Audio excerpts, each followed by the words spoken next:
Hey guys, it's your girl Samantha with Black Nation News, and today I wanted to talk about the Olympics.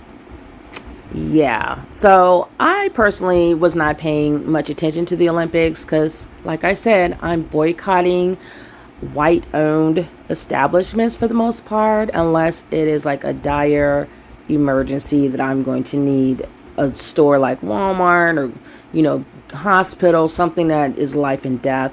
So I saw a few days ago that Sha'Carri Richardson was suspended for smoking weed.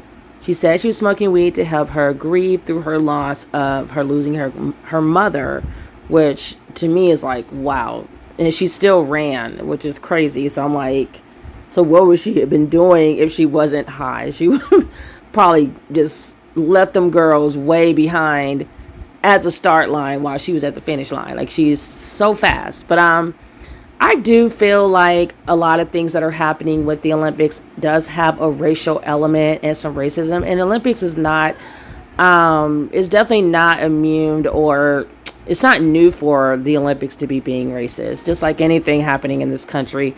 So let's go ahead and play this really quickly, this short clip. And then I wanted to talk about Emmanuel Acho, who I do not like. So let's just get right on into it. Why is it your grocery order arrives the second you remember everything you forgot to order? Like, without fail. Who drank all the milk? Fresh groceries and more. Unlimited free delivery. Walmart Plus. We're back 8:13 now with the stunning news tied to the Tokyo Olympics that we've been following all morning. Sha'Carri Richardson recently punched her ticket to Tokyo. Richardson's going to Tokyo! Unbelievable. The fact that I am an Olympian, no matter what is said or anything, I am an Olympian.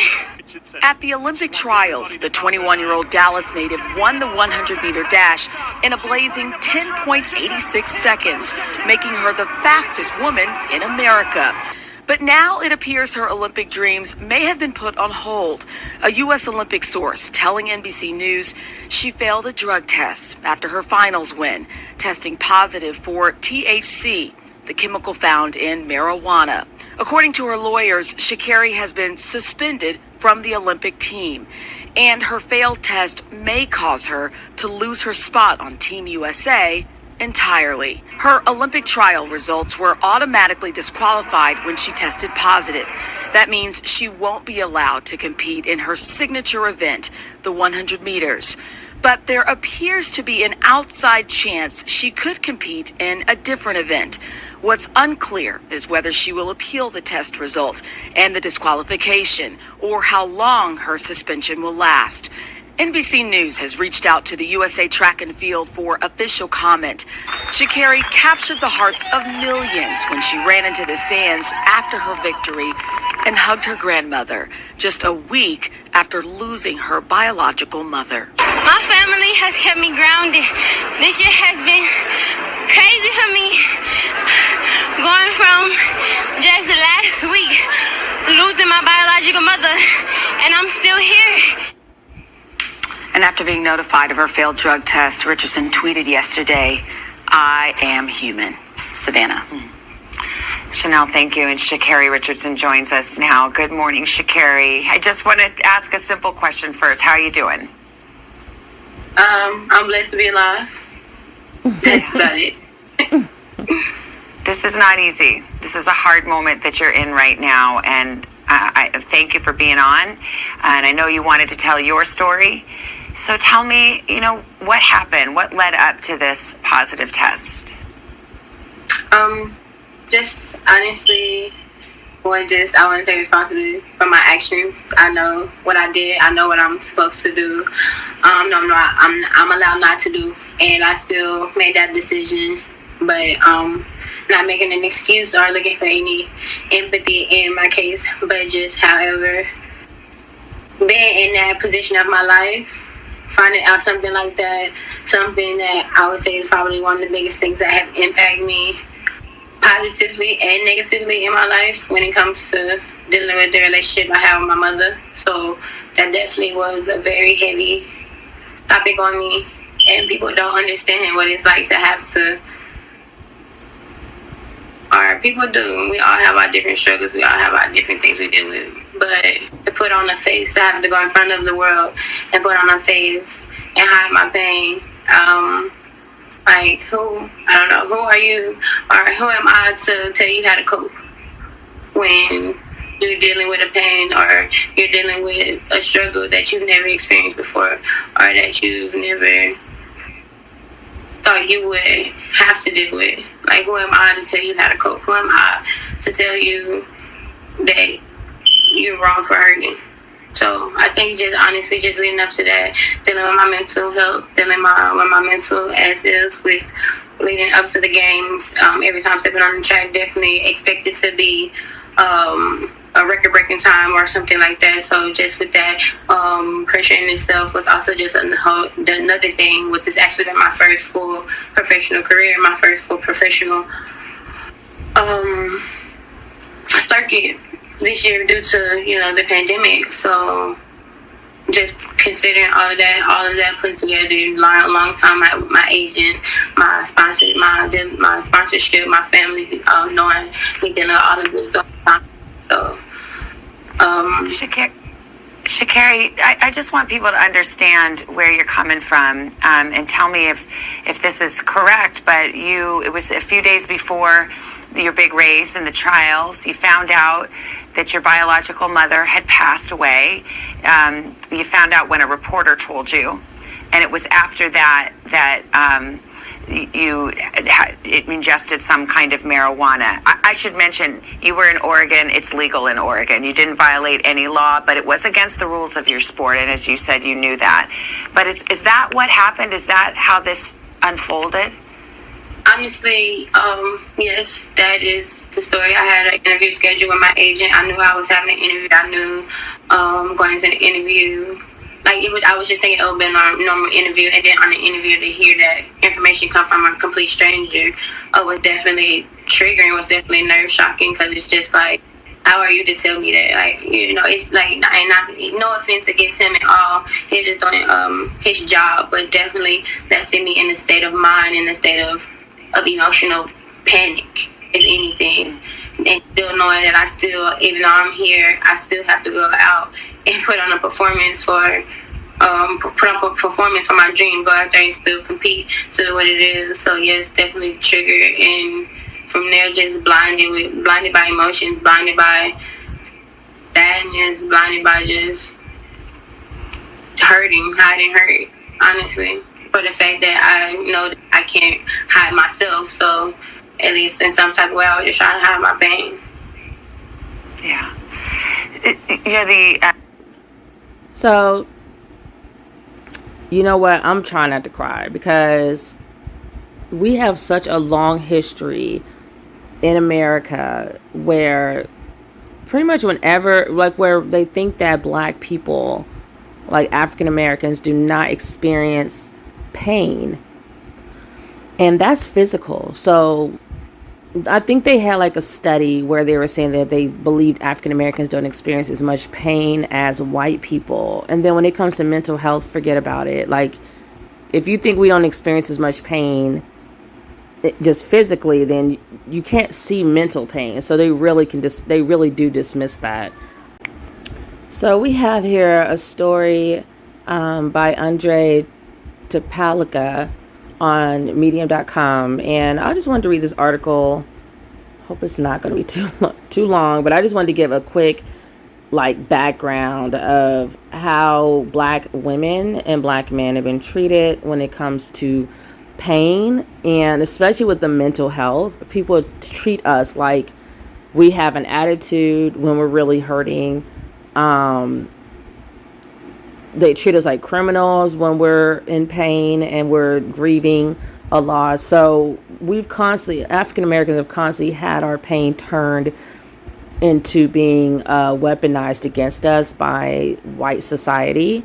So I'm going to go ahead and read this really quickly. It was actually written November 27, 2020. So it says, the myth of black people not feeling pain is still believed to this day. And I just saw several articles that will prove that. They're in medicine, it's just they just believe black people don't feel pain or don't feel as much pain as white people, and that's that lets you go into the mindset of the people that were writing those articles or those medical journals or whatever. I do feel like a lot of the things they said from back then, so stupid.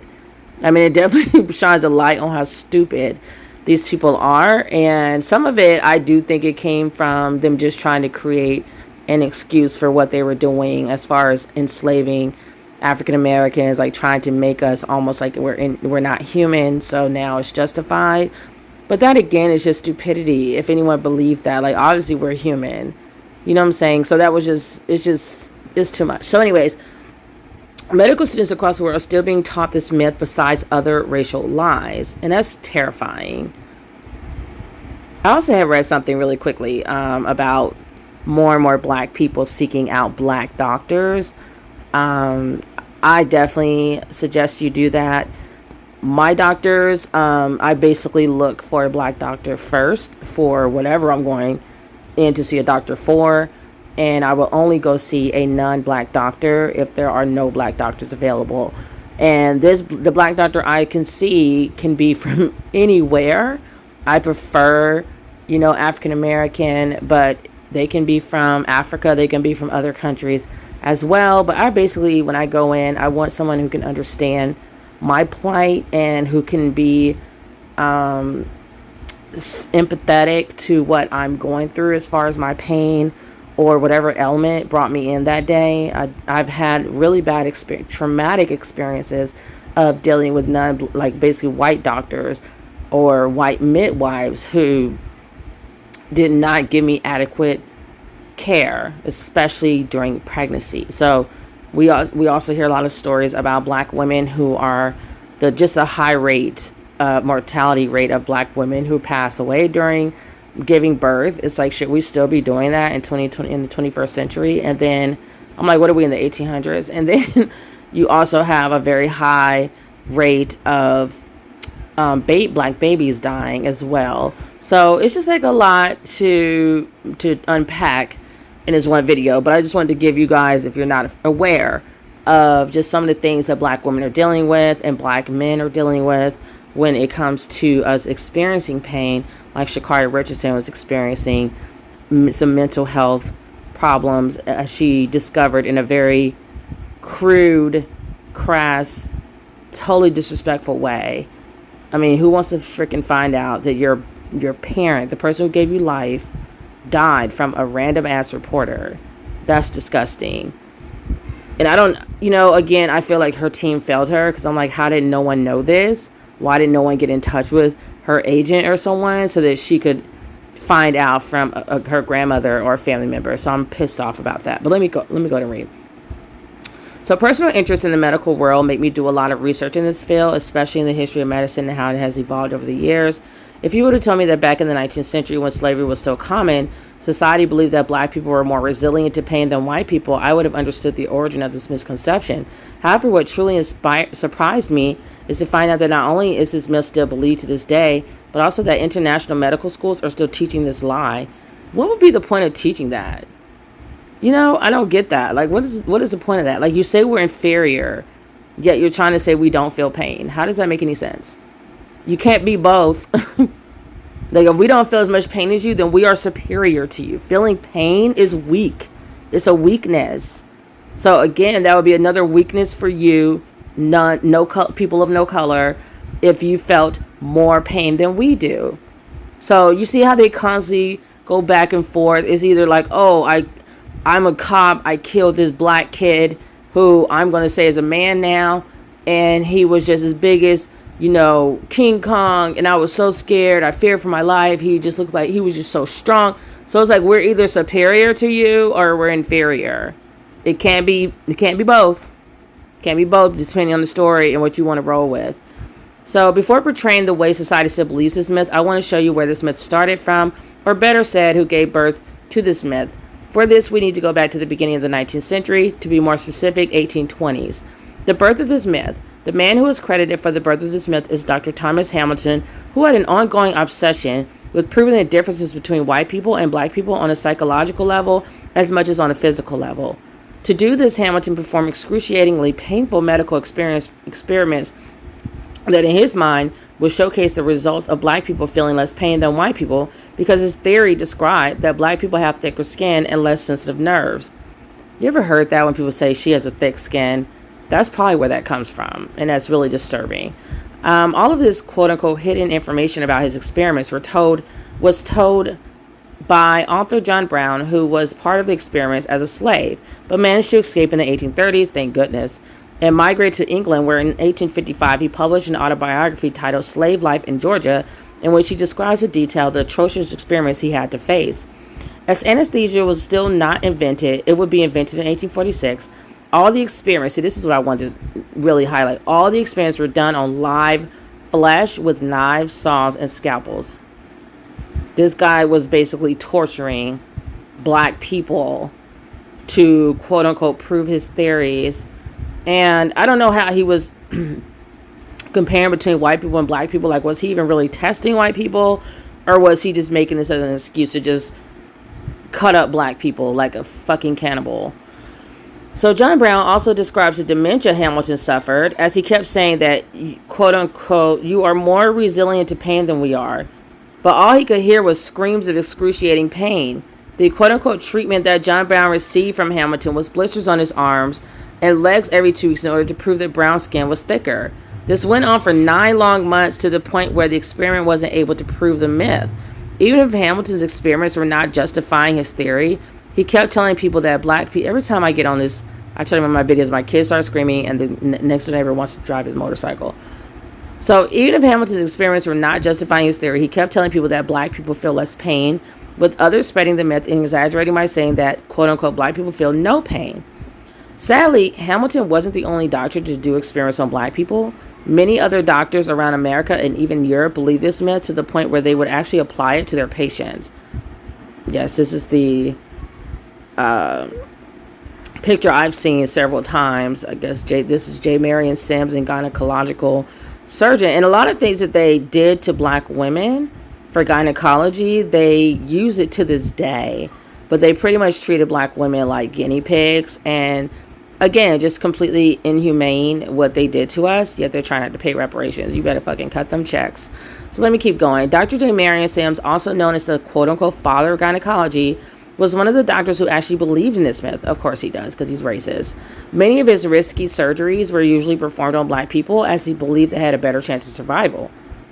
But we're inferior. Why would we have a better chance of survival versus your whiteys? I mean, your white brothers and sisters or white friends, like. So, like I said, again, this is just proving our theory, not a theory, but proving our facts that we are superior, which is fine, it's scientific fact.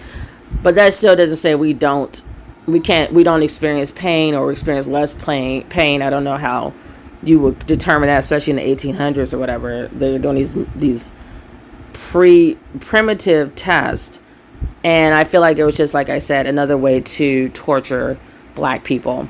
So as a specialist in gynecology, he made many discoveries in the field by performing experiments on enslaved black women. So many of his surgeries included vesicovaginal and rectovaginal fistulae, which back in the day was quite a complex procedure due to the lack of technological advancements. To give you a short description for a better understanding, a surgery that opens into the urinary tract is called a vesicovaginal fistula, and the surgery to cut into the rectum is called a rectovaginal fistula. Most of his experiments took place from the 1850s until slavery was abolished. What is important about this date is the fact that by 1850, anesthesia had been invented. Therefore, Sims was only giving anesthesia to his white patients, as he believed that black, quote-unquote, black people don't feel pain. Therefore, why waste the anesthesia? So how is he saying we don't feel pain when I'm pretty sure those women, the black women, were screaming? So this just goes to show you how horrific and demonic and monstrous these demons are. That's what I will always think of them. How I would think of them, the way I would think. They're not fucking human. They're disgusting. So both Sims and Hamilton have been seen as very valued doctors within their specific fields, as well as, of course they have, as well as trustees of the medical academy. That is the reason why so many people believe their myth and integrated it into this medical society as a fact. I'm gonna vomit. Just more stupidity and racism. all wrapped up together, which is just a story of these people using the myth to justify slavery.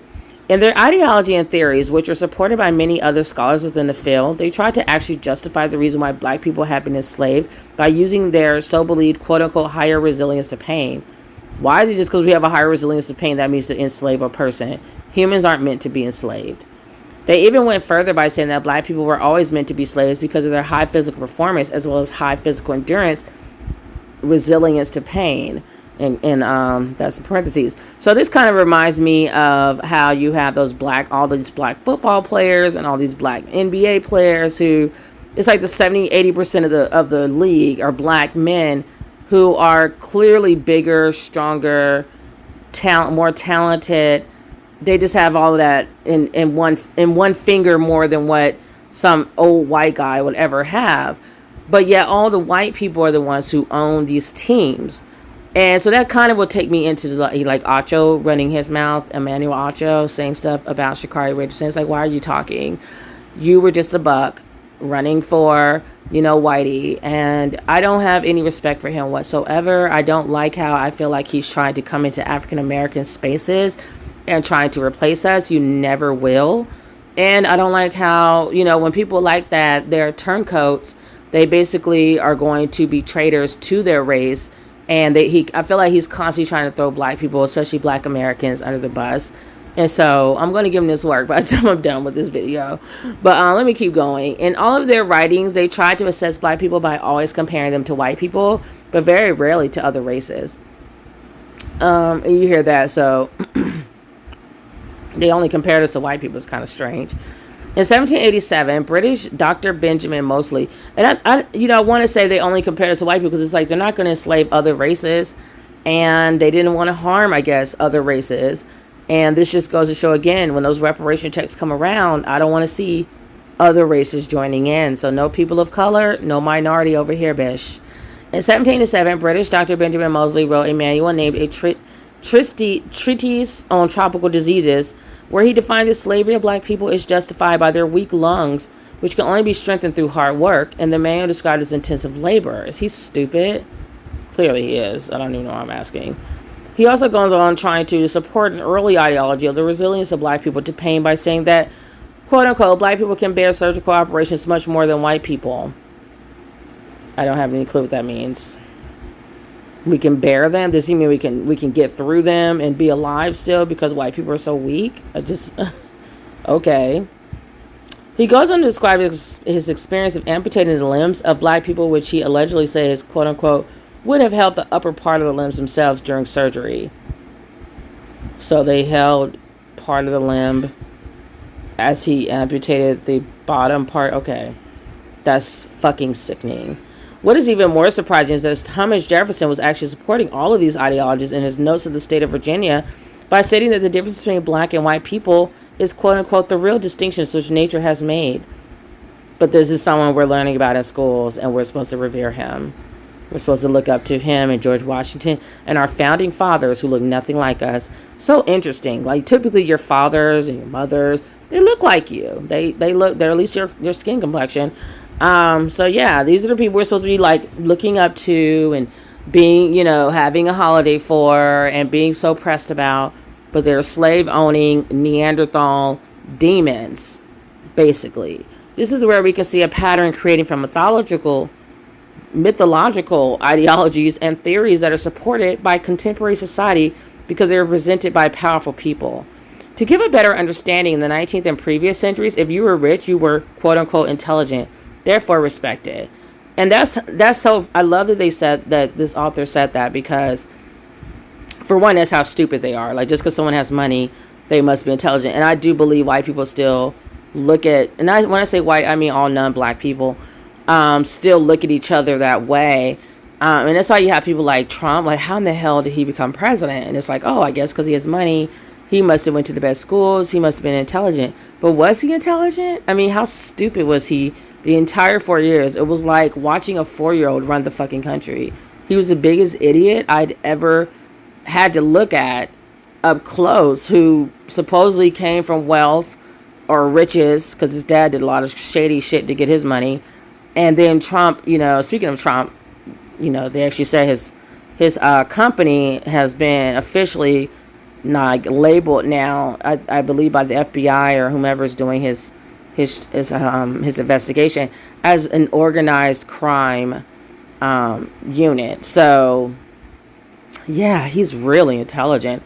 So let's keep going. I'm not trying to say that the scholars mentioned above were not intelligent, but making up theories which you can't even prove through years of experimentation does not really show much intelligence. It was this circle of powerful white people in 19th century America that controls the society and their beliefs, and they still control it with their stupidity. So to make it more clear, their main argument was that due to the black people's natural, quote-unquote, distinctive differences, they should be in a certain place within society. And the white, privileged, powerful men should be at the top, as they somehow are all born as leaders of the world. But you're too weak to endure slavery. How does that make sense? Why would God make the strongest people slaves? That doesn't add up to me. So there are lots of other examples from other such powerful people that are trying to define this ideology through the 19th century. But I presume that you all get the gist at this point. They are not only guilty of constructing a myth that has only provoked unnecessary suffering through the excruciating pain of thousands of black people, but also because they actually try to justify slavery to society. Don't think that society is much different now. It isn't. Maybe people are more educated. Yes. Are they? Are they more educated? But they are still as naive as in the early centuries. Is that naivete or is that stupidity? I would call it stupidity. They're not fucking naive. Stop giving them a way out. That's bullshit. Hell no. They are stupid. They're absolutely the dumbest. And after reading this, I will never have a white doctor again. You will not fucking touch me. Because it's funny how you can have black doctors, and I don't believe they subscribe to the same thing. So it's like, didn't everybody go to like the same white ass schools? Give me a break. They're not naive. They're demons. So they're saying I'm going to replace it with as stupid as in the early centuries. These people are as stupid today as they were in the early centuries, maybe even more than before. Therefore, our present society is much more vulnerable to this sort of creative mythology that can be easily believed and supported like a religion due to social media. 40% of medical students are still taught this myth. As we historians say, what is in the past is in the past, and sadly we cannot change it, but at least we can analyze it to get a better understanding. From the numerous historical resources that are present on this issue, it is sublime how so many medical students still endorse this myth, even if it has been proven over and over again by scholars from the medical field that the myth is only a lie. A good piece of evidence that disproves this myth is found in Professor Lundy Braun's book, A Breathing Race into the Machine, The Surprising Career of the Spirometer from Plantation to Genetics, published in 2014. Professor Braun from the Brown University Department of Medical Science and African Studies, I knew he or she was going to be black. Okay, that's why, yeah. If y'all don't have a black doctor, you better go change your doctor right now. If you're black and your doctor is white, and especially if you're unhappy with how they doing you, but I will still change, even if you think you're happy with it, get yourself a black doctor. So, Professor Braun from the Brown University Department of Medical Science and African Studies has been working for years to disprove this myth. This myth described by Professor Braun as race, quote-unquote, race correction is still being lectured to medical students and even present in textbooks. So this is why critical race theory is so important. Like, I don't think it's cute or right or fair that our black children have to keep learning lies so that white people can feel more superior and they can hide their ugly past that's still actually persisting to this day. It's not like racism is over. So this is why, yeah, I'm definitely going to continue to push for critical race theory to be taught in schools. In a study from 2016 published by the Proceedings of the National Academies of Science of the United States of America, it has been discovered that 40% of first and second year medical students supported the belief that black people's skin is thicker than white people's. This is because many scholars from the medical field, especially in America, still believe this myth despite years of pointless research and trying to prove something that does not exist. Especially with the effect it causes on students when seeing the same myth being published in core textbooks over and over again, year after year. Even you as a junior student in the medical world could easily fall in believing this myth. It is not only the students that are to blame, but the very aristocratic and authoritarian teachers found within medical schools. Of course, they have to be severe, because this is something very serious that will lead to them saving lives. However, at the same time, they don't allow students to have their own word, as these medical scholars sometimes forget that they are human. Therefore, they can make mistakes. In business school, I sometimes corrected my lecturers, and they appreciated it, as well as excused themselves by saying that they are human, not textbook robots. Talking about textbooks, there has been a huge incident which provoked a lot of scandals with a London-based publisher by the name of Pearson. I know him. I know that company. That's like all of our school textbooks are done by Pearson, or that publisher, who had published in a medical court textbook a section that describes the response to pain based on cultural differences. This is not only racist to black people, but all other ethnic groups around the world. The book is called Nursing, a concept-based approach to learning by Pearson Education Publishing. And that publisher literally published like every book in American schools. Are we surprised? So this started, and I didn't even know they were London-based. How silly is that? But of course, Big Brother London would be publishing shit for Little Brother America. They're so fucking racist. The whole lot of them, all the countries, just European countries are just racist, and America's racist. To me, America's basically like a crapshoot off of Europe. It might as well be a part of Europe.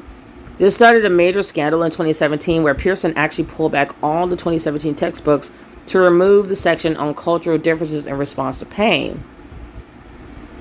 Now he did what? I don't know if it's a he or she, I don't care. They pulled all the 2017 textbooks to remove the section. That's horrible. That is fucking vile. Thank goodness for social media and internet and smartphone. I mean, I don't know where black people would be if we didn't have this. The scandal was started by a medical student that had posted this specific page of the textbook on Facebook and described it as the most racist thing the student had ever seen. The publication responded with a few tweets saying that they would remove the offensive section from the book and ensure that future copies would be curated before publishing. However, by this point, I feel that this ideology has been heavily indoctrinated so much that it has become a common practice of basic knowledge to know within the medical field. The material taught to medical students goes as far as emphasizing that this hidden bias is not intentional, but an actual fact that many patients are not aware of. What a fucking vomit. The myth applied in hospitals today. Besides seeing this still being taught in medical schools, we see this in practice across many hospitals within America, as well as other parts of the world. In another research paper published by Proceedings of the National Academies of Science of the United States of America, it has been assessed that this hidden bias is happening within hospitals. Many residents and even senior medics are undertreating black patients as if they were more resilient to pain. A second study was performed by the same research team just to find out that on average, half of the medics within the United States hospitals still endorse the belief in this myth.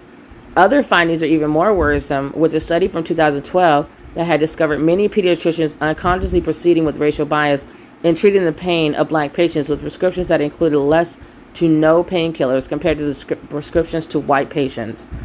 The analyses of research papers based on racial bias in treating pain by medical scholars over the past 20 years have led to some surprising results, such as a black person being 22% more likely to not receive any pain medication with their prescription.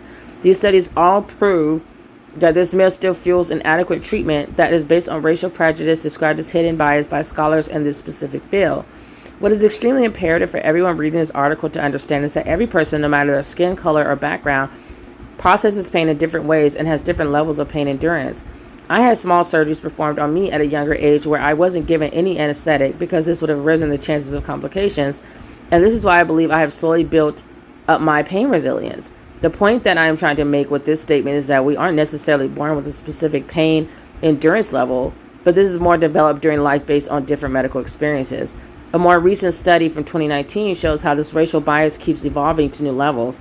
A group of medics has been asked to identify the pain expressed by patients in different photos. The participants recognized pain much easier from the faces of white patients compared to the faces of black patients. The participants were shown the results, and they said that these racial disparities in assessing the pain level of black patients were not intentional. Scholars once again show that any medic is as likely to commit unconscious bias. Here's a link to the research paper mentioned above. From this, they have analyzed that it is not necessarily medics being racially prejudiced against black people, but that they have been so indoctrinated with this myth that they truly believe it as if it was written as part of the Holy Scripture. This is why if we're not able to open the eyes of certain medical scholars that still believe and teach this myth, we need to open the eyes of students who might be able to abolish this myth in the near future. Medics need to stop underestimating the pain of black patients because the underprescribing medication can lead to future medical complications or medical problems that haven't been treated at the right time with the right medications, getting worse to the point where surgery may be needed. Thank God there are regulations set in place by WHO, the World Health Organization, which state that anesthesia must always be used with the exception of anesthesia creating possible complications or raising the failure risk of surgery. To be more critical on the severity of the problem, I have found a study conducted in 1997 examining pain management among patients with metastatic cancer found that only 35% of racial minority patients received the appropriate prescriptions. We are talking about cancer patients. Giving the wrong prescription to such vulnerable patients can have lethal consequences. So I don't think I need to further emphasize how serious this issue is and how urgently we need to abolish this myth. How can we abolish this myth? This problem has also been created by the lack of data collection that is happening in major hospitals. Medics should collect every piece of data from a patient. This also includes the pain management of the patient based on how many painkillers he has been prescribed, based on other personal information such as the ethnicity of the patient. With this sort of data, we can not only prove that racial bias exists in certain hospitals, but we can also assure that racial biases are being abolished in other hospitals. Another good way to abolish this myth from hospitals is to standardize the process of pain analysis by having each medic follow specific guidelines when coming up with a diagnosis and offering a prescription. By implementing a systematic approach to the process of diagnosis and medical prescription, we can remove individual... sorry. I lost my place here. I was almost done. Okay, so they were saying we can remove individual discretion, which translates to removing this hidden bias under treating people of other races. The AAPM, American Academy of Pain Medicine, is working towards implementing specific guidelines for medics to follow when treating different types of pains patients might present. Researchers are looking at more technologically advanced ways of analyzing pain, not only because of this hidden bias, but also because patients don't always know how to describe the type of pain they are feeling, as well as seldom medics don't correctly estimate the type of pain felt by the patient. Therefore, researchers are developing a blood test that uses biomarkers that can analyze the type of pain felt by the patient as well as its intensity. However, besides all these implementations within the medical system, we need to make people aware of this myth. The more people know the truth behind this myth, the higher the chance of this truth being spread around the world in order to stop this hidden bias and racist action, despite it being with or without intention. Excellent article. Well said. Okay, so you guys heard that article written by a very intelligent person, and we're going to continue. This is how Wiley, I don't have any clue who that is. Marcellus Wiley, I'm assuming he's a athlete of sorts, maybe a football player. And Emmanuel Acho. The funny thing is, when I went to Twitter, I actually saw a lot of people had smoke for Acho, but I actually have an issue with Wiley as well. There are way too many coons and sellouts and bucklicks in the I'm sorry, I mean to say bootlegs in within the black community, and I feel like Wiley is one of those people. Another thing I wanted to add to you guys, let you know in case you didn't know, is that Emmanuel Acho is Nigerian. So you're probably wondering, why does that matter? I think he's Nigerian American, but same difference, because basically when people come from other countries, they tend to stick with their own from their country. So like if they're from Jamaica, they stick with other Jamaicans. If they're Nigerian, they're sticking with Nigerians. Like I literally don't really see people from other countries like just living as my next door neighbor, no matter how long I've lived in an area where it is just like a melting pot and it's a big city. They still tend to find their own and live with them and live within that culture. And I was also told by an African who was from Ghana that they are, and I've heard this several times, that they're told not to hang out with African Americans because they think we're lazy, we're stupid, we're thugs, etc. So we have to be reminding ourselves that this is this guy's background. He's of Nigerian background, meaning his parents are Nigerian. He probably they probably came here in the 80s. I don't know when they got here. Don't really care. I just know that that's his background and that's his culture, which makes him not African American, which means he doesn't think like African Americans. And it's really easy when you hear an African American say something that's totally a person say something out of pocket. the first thing you do is Wikipedia them and see where are they from, and then that explains it. Like Joy Reid, she's from another African country as well, and she has said disparaging things, very extremely disrespectful, rude comments about ADOS, American descendants of slaves. And I'm like, bitch, if it wasn't for us and our ancestors, you wouldn't even be here right now. I mean, white people don't even want them here. Black people here. The last thing I heard that Biden was trying to get rid of all the Haitians and send. Now, I'm Amy Goodman. We end today's show looking at the Biden administration's move to extend TPS, that's temporary protected status, to more than 100,000 Haitians in the United States for the next 18 months. The new order applies to any Haitian who's currently living in the U.S. The Biden administration had been facing increasing criticism for deporting more Haitians during his first 2 months than Donald Trump did in the last year of his presidency, even though Homeland Security officials privately acknowledge that deported Haitian immigrants, quote, may face harm upon return to Haiti. And then back to Haiti. So I don't understand. I think it's just a self-hate thing when black people come over here and they immediately hate the black people that are already here when we're the reason why you're here. We fought for immigration so your black ass could come over here. And you have a lot of benefits that you got to throw yourself into because you're pretending to be quote unquote black American, but you're not. So, yeah. So let me go ahead and play this video. Again, I'm going to restart it over so that I can comment as I see fit. All have our different things we deal with, but to put on a face and have to go out in front of the world and put on a face and hide my pain. Who are you? Who am I to tell you how to cope when you're dealing with a pain or you're dealing with a struggle that you never experienced before or that you never thought you would have to deal with? So, Marcellus Wiley, I know we talk track more than any other show. What is your reaction to Sha'Carri Richardson potentially missing the Olympics over a failed drug test? Yeah, my first reaction is I'm actually relieved because of the circumstances. I'm going to be real about this. I owe her an apology that mentally I was having a conversation thinking when the news broke that it was performance enhancing, steroids, etc. And then it came out to be weed. And then I realized, oh, okay, I know what's going on right here because I've been through this situation before. I did lose my mother while I was still an active player in the NFL. And you know what? It didn't give me a license to ill. It did not give me a license to break rules and restrictions. The thing about this one is so many players that used to smoke weed and play. I had teammates as well. There's a Percy Harvin quote out there that says it wasn't a game he played in 9 years that he wasn't high. Percy Harvin. So I know that this is always been around the culture. Let's talk about the circumstances because the guys who used to play and used to get high used to always say, don't pay the stupid tax. And what is the stupid tax? That means you know when they're going to test and you also know the amount they're going to test for. Don't get caught. So in this situation, I'm looking at Sha'Carri and I'm saying simply, you got 2 choices, not 3. You thought you had a third. Don't smoke weed, whatever the marijuana, edibles, whatever you are, or smoke it and don't get caught. But then in this world today, there's a third option, I think, that is being feelings driven. It's being driven by your own justifications of behavior. And it's really reversing the equation of logic. So people are going through their own circumstances. I went through my circumstance of losing my mother. And then because they're going through that circumstance, they think that is now going to empower them to do what they want to do. And that's not how the world works. We talk about this situation right now. It's unfortunate.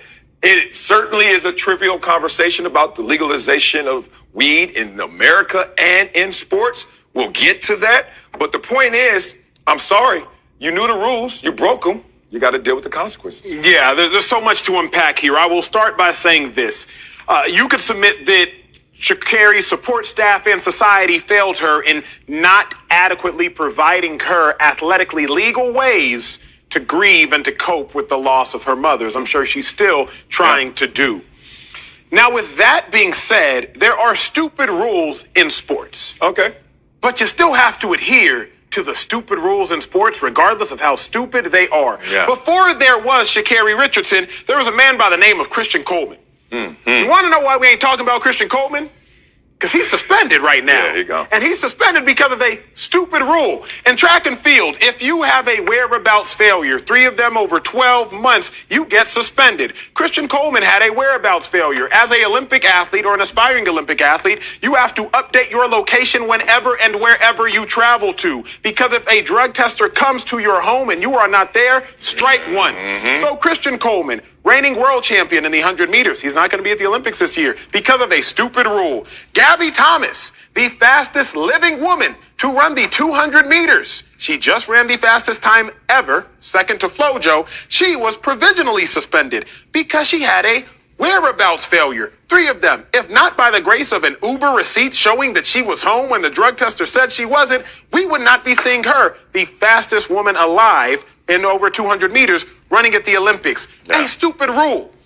But you got to adhere to stupid rules. We have seen greater athletes be punished for longer for something lesser because of stupid rules. So the fact of the matter is, regardless of how dumb the rule is, you have to adhere to it. Now, it's a loss for a lot of people. Probably the fans. Yeah. Sha'Carri, Nike, the games. It's a loss for a lot of people. But Sel, as I look at it, let's please not make this racial.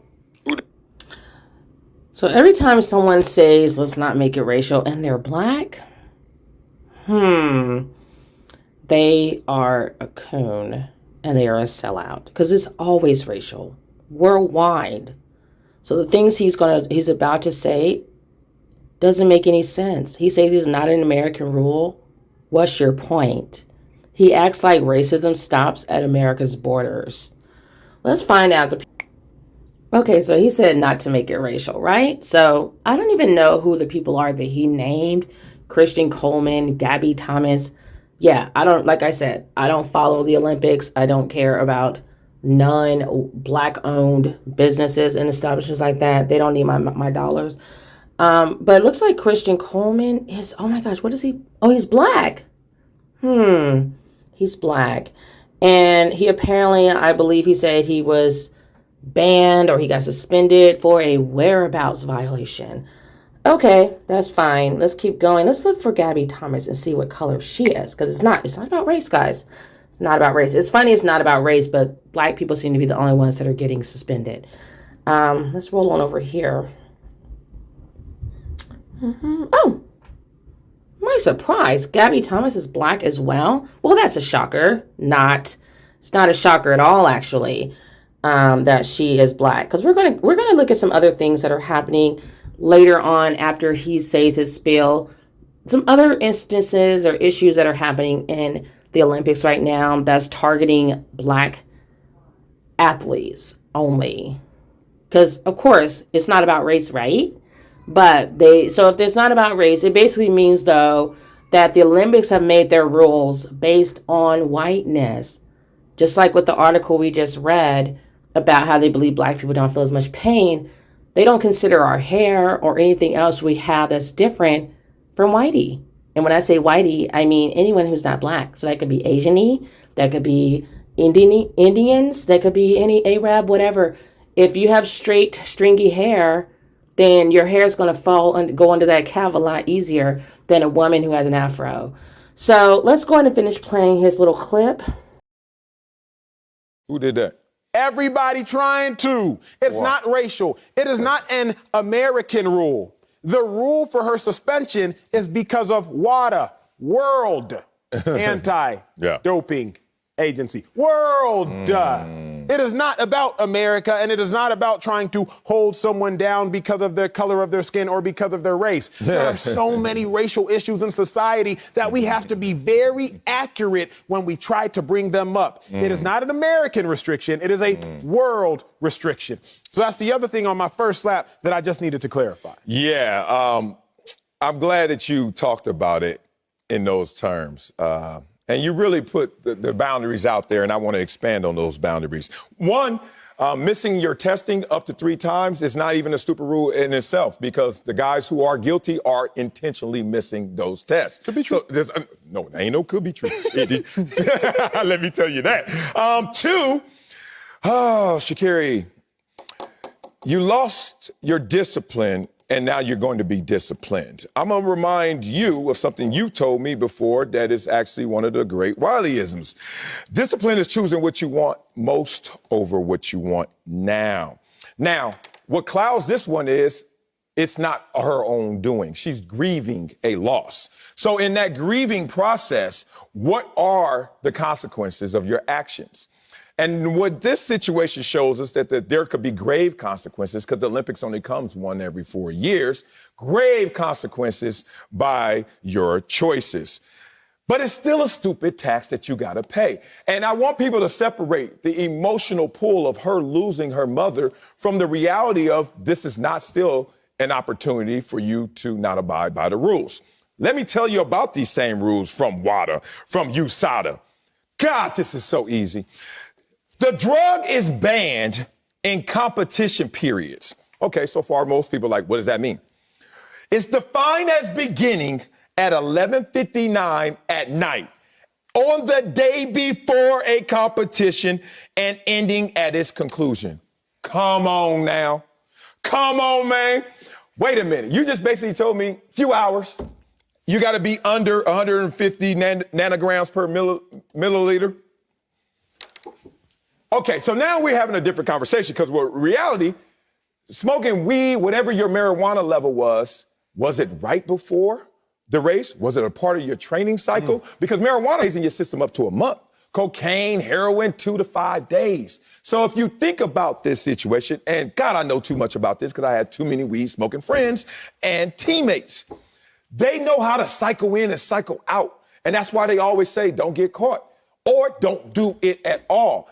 That's the tough one about this, the emotional pull because of her loss. Let's stay with the emotional pull because of her grieving a tremendous loss, a loss that some people have had to deal with in life. And if you haven't yet, you will have to eventually. But we all have to deal with tough things in life. So I'm not going to weigh one against another. But because of her grieving, I'm reminded of this. You don't make rules based upon exceptions. You make rules based upon the norm. Yes. If you drop. So basically, Wiley said, because somebody decided to write it down, they just think it was such a great quote.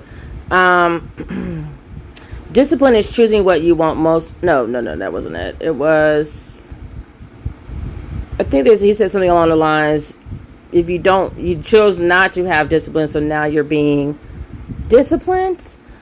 But didn't they just, so these two guys are basically just talking in circles. They're talking just to hear themselves talk. They're moving like in this cocky, arrogant manner, like they're making all this sense. They're not making any kind of sense as a woman who doesn't even watch the Olympics, but I was thinking about becoming an attorney. I'm looking at them like, what the fuck are you talking about?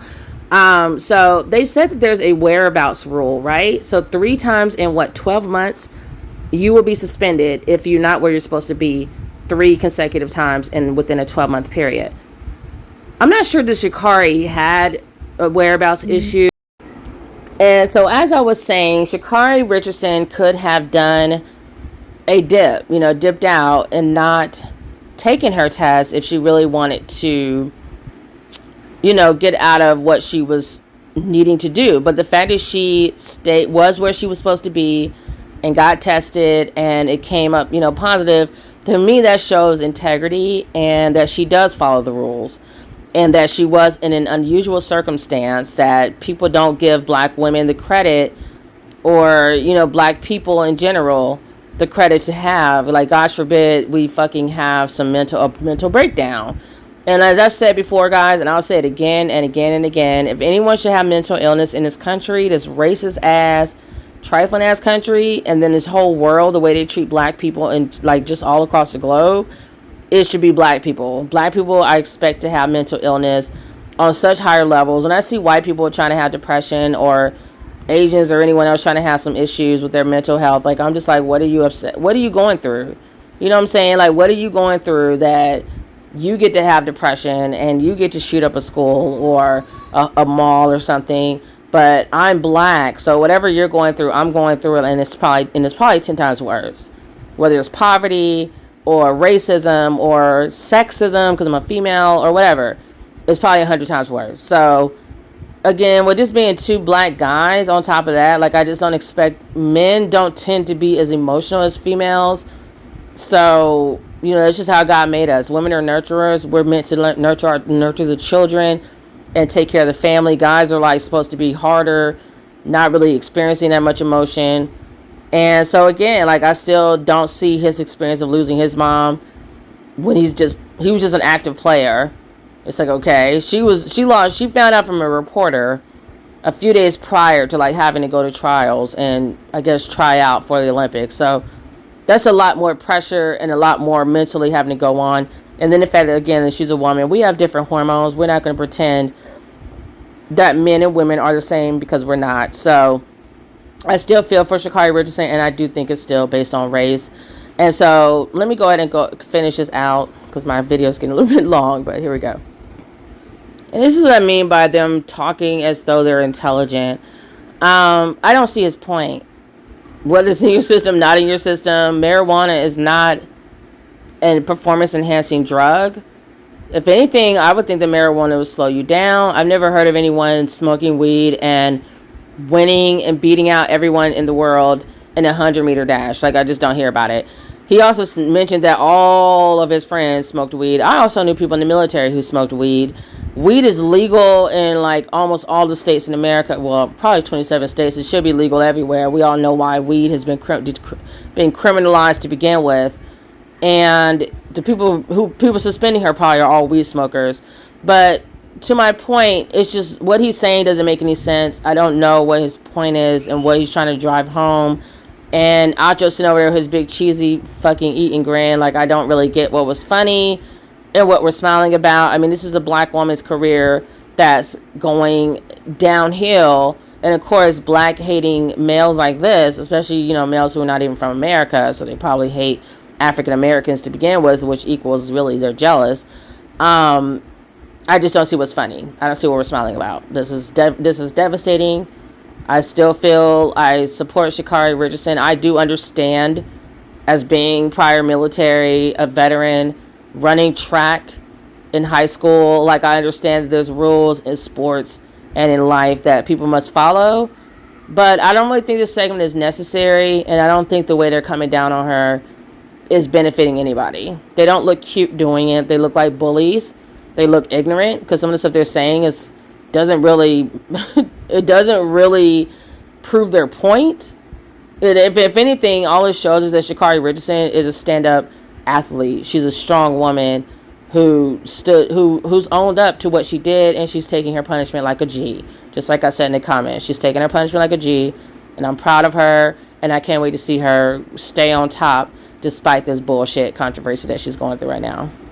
Hospital, and you're with your significant other, say you're with your spouse, with your girlfriend, whatever the case may be, and her water breaks. Got to get to a hospital ASAP. So you run a red light. Yeah. Well, we can't now remove all red lights in the nation because your running of the red light was actually very... What the fuck point is he trying to make? What the fuck point is he trying to make? She's an exception. That's why putting feelings into it is necessary. Just like what's going on with the Naomi Osaka. People are human. Just like she said, we're not robots. So just like the woman who is in labor and her husband has to run the red light, we wouldn't expect them to get in trouble for running the red light. Just like we don't expect Sha'Carri Richardson to get in trouble for smoking a little bit of reefer because she just found out her mom died. And that's how she's dealing with it. And like they said in the interview, I think on the Today Show, she was in Oregon, so it wasn't even illegal to be smoking weed. This is ridiculous. It's fucking ridiculous. The whole thing's ridiculous. Like, I'm trying not to, like, fucking flip out. It's ridiculous. And whatever they're talking about is a load of crap. All they're doing is proving, all the people that are on Sha'Carri's side, they're proving our point that they should let her be in the Olympics. Period. Michael Phelps smoked weed, and his ass got to perform in the Olympics, and of course they're like, oh, it's about the timing. Bullshit. I don't believe anything white people do. It was just happened to be timing that you just happened to check to test her right before she did the trials. Whatever. You knew what she was fucking going through, and you took your ass over there, and nobody could find a different way to help her grieve. It's a load of crap. Justified in the instance. Yeah. You have to have a rule based upon a norm, not an exception. But also... And so what he's saying doesn't make any sense because he's comparing the person whose wife is in labor to Sha'Carri Richardson, They ran a red light. Are they getting a ticket or not? No one said to remove all the red fucking lights. You probably say remove all the tickets or find this person should get in trouble just like Sha'Carri Richardson got in trouble. Compare the two people together. Your analogy was crap. That's the problem. It's crap. It's crap because you don't like African American people and you probably hate black women even more. Your analogy was fucking shit. Like who's saying remove all the lights? That's like saying, oh, because Sha'Carri Richardson smoked weed, why don't we remove all the hurdles off the track? It doesn't make the shit doesn't even go together. What are you talking about? Dang, this dude is dumb. Rules aren't necessarily in place just to protect other people. I recently said this on Twitter, but I'll say it on the show. You can say it's cool to legalize weed in competition while you're running in a straight line, but it's probably not great to legalize weed in competition if you're throwing a javelin. It's probably not great to legalize weed in competition if you're using a pole to elevate over a pole 18 feet high, the pole vault. It's probably not great or safe to legalize weed in competition if you're throwing a discus, spinning around, and then heaving an object roughly 180 to 250 feet through the air with people, referees and whatnot marking the distance. It's probably not. Okay, let's just move on. I can't look at him. So apparently he is getting roasted right now on Twitter, as he should be. And here's his video. Thank you all for shaming me in my opinion of weed on social media because you shamed me into challenging myself and doing more research. Yes, weed should be legalized federally in the United States, but primarily because the only reason it was ever made illegal was because of a racist dude and his racism. Harry Anslinger, 1930, he was appointed the director of the Federal Bureau of Narcotics. And get this dude's train of thought. Quote, reefer makes darkies think they're as good as white men. Close quote.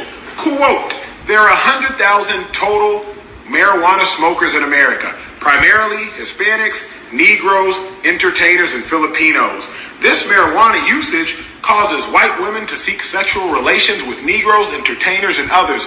The only reason Harry Anslinger wanted to ban marijuana usage was because he was racist. He ignored 29 out of 30 pharmacists who submitted to him that marijuana has no negative attributes. He ignored Dr. Bromberg, who examined 2,200 criminals. And of the 2,200 criminals he examined, he did not find a correlation between their criminal activity and their marijuana usage. Harry Anslinger ignored all of that, but this is really the tipping point. Harry Anslinger, during the 1937 Marijuana Tax Act, he presented to Congress a story, one of his gore stories. His gore stories was a police report, and he would take a police report and he would take the most heinous crimes, sexual or violent, and he would attribute that crime to marijuana usage. Research showed that all of these stories were fake as it pertained to the usage of marijuana. He presented one of those stories to Congress in 1937, helped pass the Marijuana Tax Act. My coach in college, he told me, listen to the message, not the tone. I guess that's applicable on social media as well. I ain't gonna be lighting up my first blunt anytime soon, but I appreciate y'all shaming me this time. And we're gonna keep shaming you, Acho, because we just don't like you. So let's go ahead and continue on to some other things that's going on with the with the Olympics and just black women in general being great and white people trying to stump on our greatness.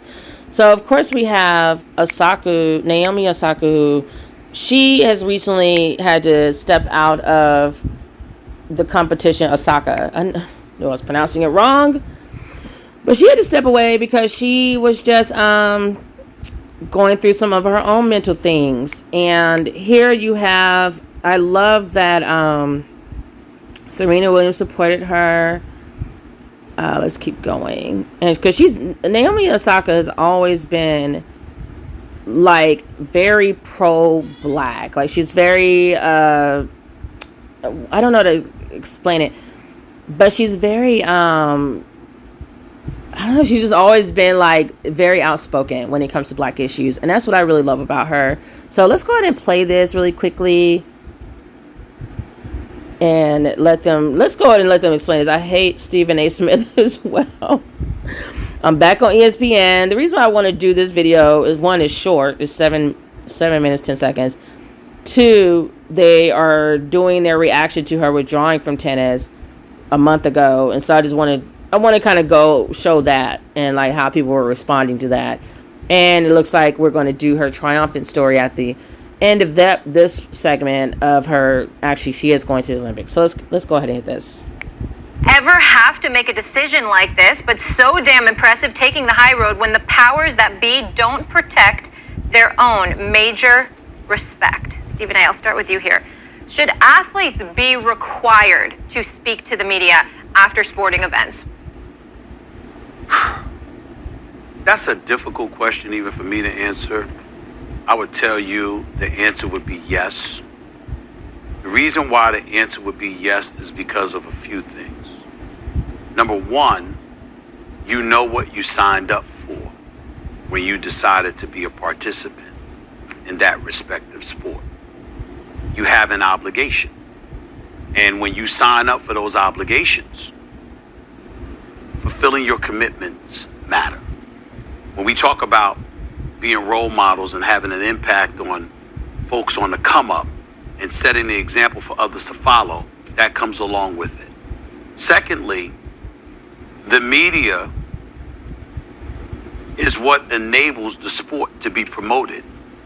And the promotion of the sport is what generates the revenue, along with the athlete's performance, of course. And as a result, that's what ultimately assists in the athletes getting paid the money that they get paid. I think that Naomi Osaka is being a role model for people who struggle with mental illness, and I believe she's being a role model in letting women know, little girls know, boys, and grown men even, how important it is to have that self-care. And if she didn't feel like talking to, because I know I deal with anxiety, as I've probably mentioned before, I have my own mental health issues, and I do have problems with speaking in front of people, which is why I usually don't I'm probably never going to show my face on camera on my YouTube channel, because I have anxiety issues. I do not like being in front of a camera that I know a video that's going to go out to millions of people, and no, that just makes me feel anxious. And so I can completely understand why she wouldn't want to do it. And what Stephen A. Smith is saying is kind of BS, because first of all, no one watches those little interviews at the end of the matches. Let's be honest, okay? We watch her play.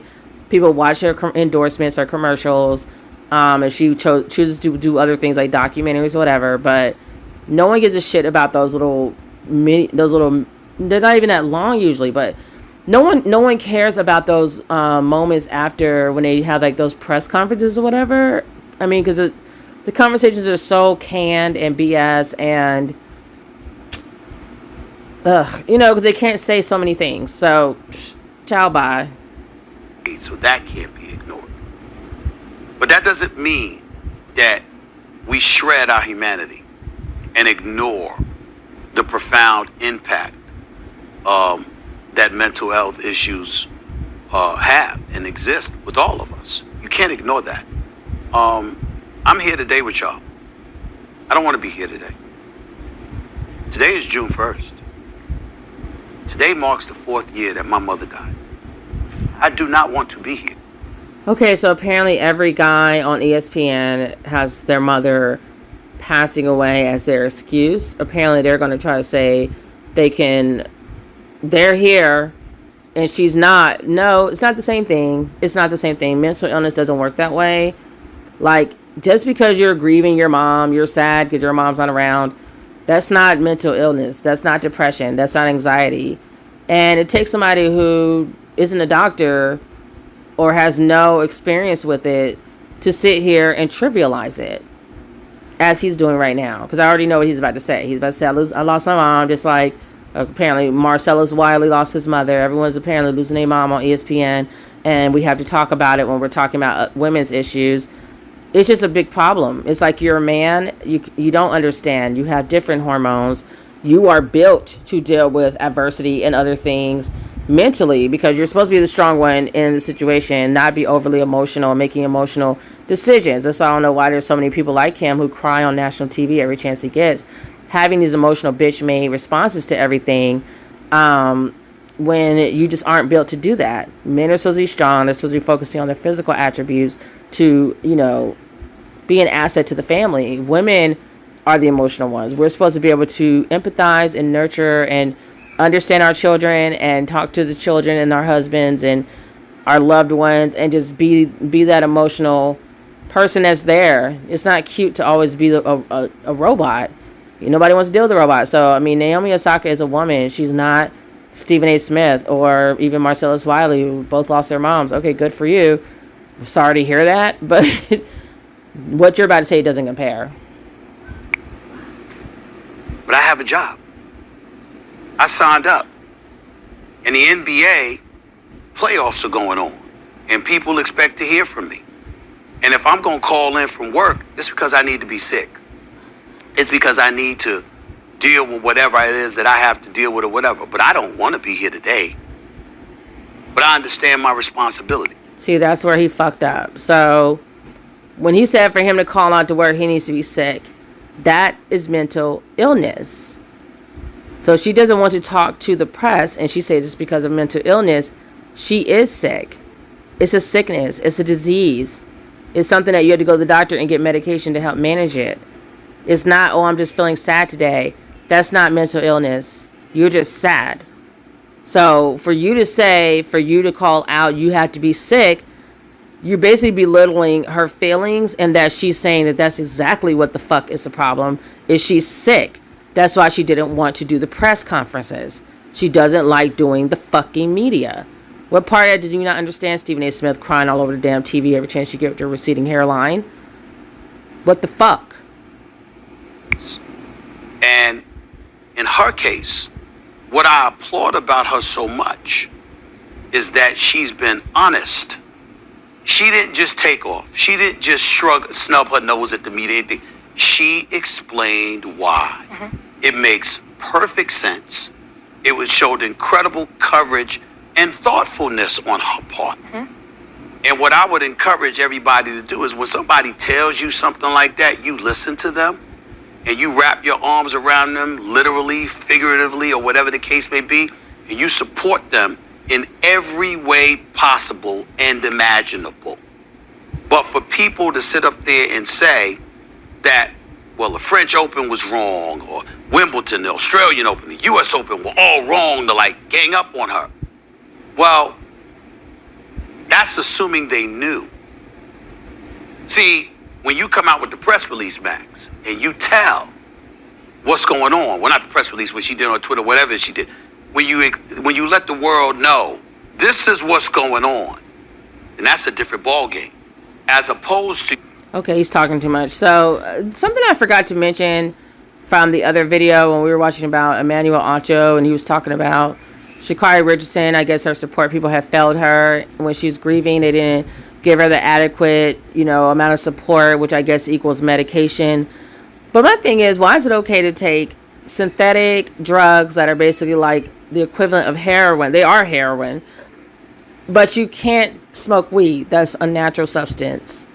So I'm wondering, are your drugs that doctors prescribe to you, are they on the banned list? Is she allowed to take anything to deal with her mental health issue when she's grieving and just going through a really dark period in her time? And like someone else said, we should feel so lucky and blessed that she didn't do more to harm herself during such a dark period. So for Acho and Wiley, who felt like they wanted to sit on their soapbox and talk us to death about a bunch of nothing, I don't understand why it's okay to give people a bunch of other drugs like Zoloft or whatever to deal with your depression or your anxiety, but you can't smoke weed, especially if it's legal in that state. Weed still has this negative connotation that occurred, as Acho explained later after he got roasted on Twitter like he should have, that, it comes from racism. That's why it was illegal to begin with. And I believe that it's probably put in there in those banned substances because they know that black people are more likely to smoke weed. And yeah, I don't really know that weed is going to be altering things where you're throwing a javelin and you just can't function. I think even if you smoke weed, maybe they have a certain amount that you can smoke and that's it. Just like they do with alcohol. It's like, yeah, you can drink alcohol. You just can't go over this certain blood alcohol level before you get in the car and drive. This shit is not rocket science, people. You know, it's only because it's a black woman and black women that suddenly everybody is pretending. And Wiley's stupid because he kept saying, like, all his friends smoke weed. So it's like, why are we sitting here pretending like people don't smoke weed or don't have mental health issues? It's just not that hard to comprehend. It really isn't. And if it was a white person, everybody would be bowling over, giving tissues, and just feeling so sorrowful for this person. They probably wouldn't even have been publicized if they failed the test. They would still be in the Olympics. You just not doing what you were obligated to do, and nobody knows any reason why. There's a difference. She did not do that. And that's why I think it's incredibly important that we support her and we support the millions upon millions of people who go through what she's going through right now, because anxiety was... Okay, let's keep going. So we're going to go ahead and see what they're talking about. Someone said I used to dread interviewing Naomi Osaka. What the hell is she talking about? Let's see. In a bit of shock, actually, because no one quite understood perhaps what was going on underneath the... White people have the worst fucking hair. What is his hair doing? Comb this shit. It just looks like scraggly and a hot mess, and she's probably thinking it's tousled waves and is looking cute, and it's not. Surface with Naomi Osaka. I mean, I remember her when she first burst onto the scene. In fact, I used to dread interviewing her because she was so shy. Right. She could hardly string two words together. She couldn't lift her head, and she would give you an absolutely disastrous interview in terms of what you needed for press. Because she was so shy. So I think she is a little bit of an introvert. But having said that, as you've just mentioned, she's gone on to win 4 Grand Slam titles. She's amassed over almost $20 million in prize money, much more than that off the court. And she had become one of the most engaging, most fun, most quirky, really brilliant interviews in those press conferences. And I felt that she was starting to really come to terms with the press and had really got a voice. You remember last year at the US Open, she wore a different mask for Black Lives Matter every day, and not only coping with that pressure and that voice for a cause, she won the tournament. So I think everyone's a bit surprised and taken aback by what we didn't understand behind the scenes. But as you well know, Nick, when you want to promote a sport, and Billie Jean King fought so hard back in the 70s to get women's tennis on the map, and she always encouraged young players, take every opportunity you can. We need the media to grow our sport. Well, she doesn't understand mental illness. So you could be having good days and you could be having bad days. She could have been on medication and then was offered medication, and that's why she was coming out of her shell. And then she struggled this last time where she got fined because she didn't show up, I think, at the French Open. That's the first thing. The second thing is, you know, for her to be a woman who's white, who, you know, she's too many times probably fell back on her mental illness, her whiteness, and pretending she has some mental illness to get away with things. I can't believe she's sitting here trying to act like she doesn't understand what's going on. Thirdly, you know, I think that, yes, women's tennis or women's basketball, all of that, I'm sure can use a lot more publicity so that their sport can grow with the fans and the media, and just, you know, make more money, which would be great for the players. But there's different ways to do it. You know, we live in a world of technology now. So, I mean, people could maybe interview her a few hours later when she's more composed, and she could do a Zoom video and answer questions or whatever. It's just not that serious for people to try to put everybody in a box. This is what really irritates me. And this is why I don't work on a corporate plantation, because people love to put people in a box, especially black women and black men. But I can only speak from a black woman perspective, clearly, because black men act like they just can deal with all of it. Like I said, black males don't tend to really have emotional issues like black women because they're not women. So I know for me and a lot of black women I know who struggle with depression and anxiety and just a whole lot of other mental illness, health problems from dealing with, you know, racism and sexism and being introverts that we are. You know, we don't do well, like, being put on the spot like that and putting me or other black women in a box like, oh, you have to do this at this time. It's not comfortable for us. It's like, you need to fucking, like, be flexible.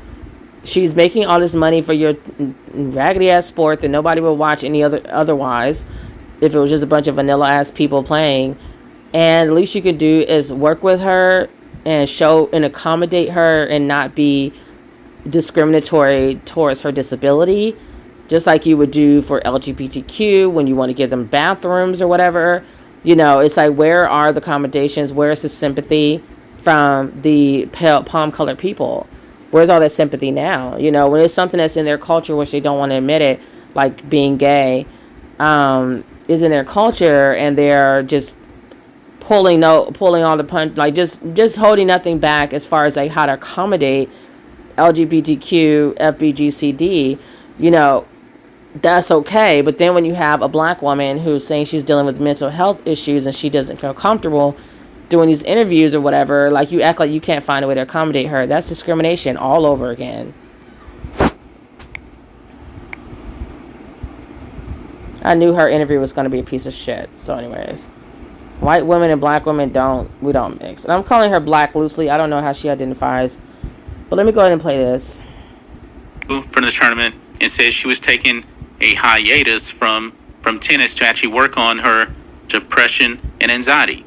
So she didn't compete at Wimbledon, which is actually going on right now. But however, folks, she is about to make her return to professional tennis. I guess her depression and anxiety are all completely over now, folks, because she's going to make a return to the Tokyo.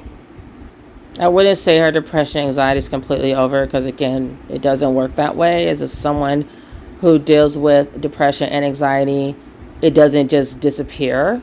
She's probably found a treatment that works for her, that's allowing her to power through it, and she might not even have a choice. So that might be another reason why she's doing what she's doing.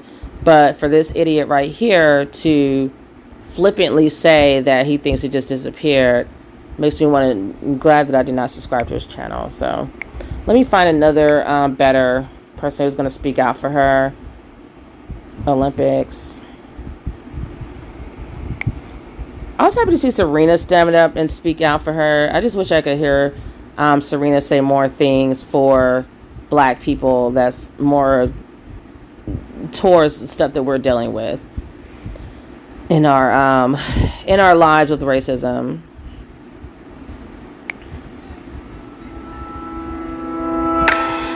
I think for me, it's always been a dream of mine. You know, as a kid, you wake up and you watch your favorite athletes play.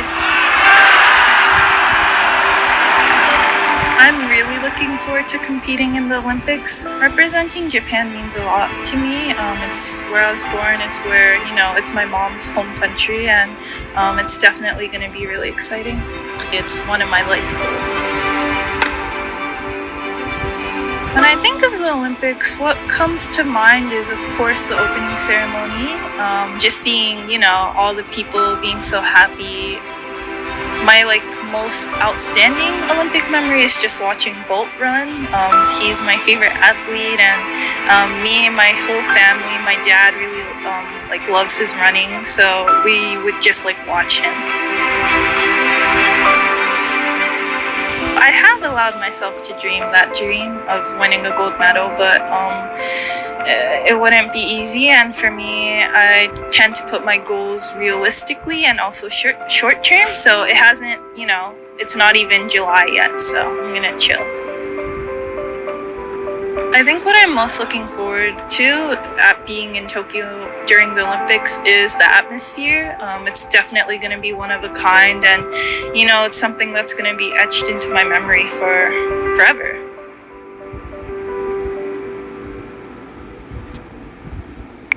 Well, let me just say that Japan is lucky to have that black talent, because we know that's the dominant gene that's really happening there. So let's go ahead and go towards the Olympics and women's hair. I don't know what their deal is with our hair, man, but they have it out for us. They are so jealous. So the soul cap, I didn't even know that was a thing, but I will be purchasing it now that I know that it exists. Antiquated rules at the Olympics, okay? They're slowly starting to make progress. And I just want to stall the prompter for a second because we're going to get to this next story. But they, just until recently, breastfeeding mothers couldn't even bring their children to the sport. So they've been very antiquated when it came to nursing, breastfeeding, even being a mother in athletics, how much time you get off. We saw that recently, even with Serena Williams. I know that doesn't really boil under the Olympic umbrella. but they have a lot of work to do. So speaking of which, there's another story that's got a lot of people up in arms. Swim caps that are designed for swimmers with natural hair have been banned from the game. So SoulCap, a black-owned company that designed and manufactures swimming caps, got rejected from the Federation for International Competitions in Water Sports. That group said that the Soul Caps deviate from, quote, the natural form of the head. Now, the company has responded saying, quote, we hope to further our work for diversity in swimming by having our swim caps certified for competition, so swimmers at any level don't have to choose between the sport they love and their hair. So once more, black women are having our hair policed, even in the Olympics. For as far as the soul cap, it's always something, you know, it's just so obvious. I mean, we are different. As you can see, the sister sitting up on the panel who has natural hair versus this white woman, we have fluffier, bigger hair. And so, and I mean, there's probably been white women who have curly, big hair. So I'm kind of surprised. Not really, but it's just shocking the stuff they come up with to discriminate against black people. It can be so trivial and ignorant, and it's exhausting. So yeah, so that's the 3 stories I saw. I'm sure there's more out there of ways that black people are being discriminated against, as always. And of course, it just happens to be, you know, people who are best in the sport being suspended or, you know, fined, and just issues happening to them because they, you know, white people don't want it. White and non-black people don't want to compete against us. They know we are the best. So thanks for watching, guys. Until I see you again, take care of yourselves and each other. Make sure to like, share, and subscribe. And you have a great night, and peace.